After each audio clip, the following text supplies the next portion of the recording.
I just got something in the mail that I'm really excited about. You see, as a woodworker DIY weekend warrior, I always find myself having to fabricate either a 2x4 sawhorse or struggle with these plastic sawhorses.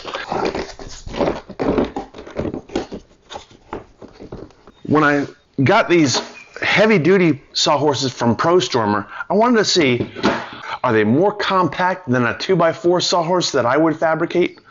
And are they stronger than the plastic sawhorse that I've been struggling with all these years?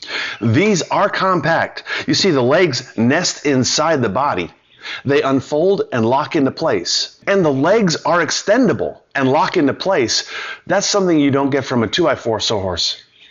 To allow the legs to extend, ratchet down, then lock it back in position. Spread the legs. Now you're ready to work. So in the lowest setting of the sawhorse, I can set it at the height of a cabinet assembly bench. They are also strong. I threw a 4x8 sheet of plywood on them and they didn't even flinch. I even threw 240 pounds on them and they held. If you have the pair working together, they're rated up to 1,100 pounds. So if you've got a project coming up and you need a job site work surface, check out those heavy-duty Prostormer sawhorses. You might be glad you did. I'm Eddie Field with Field Guide to DIY.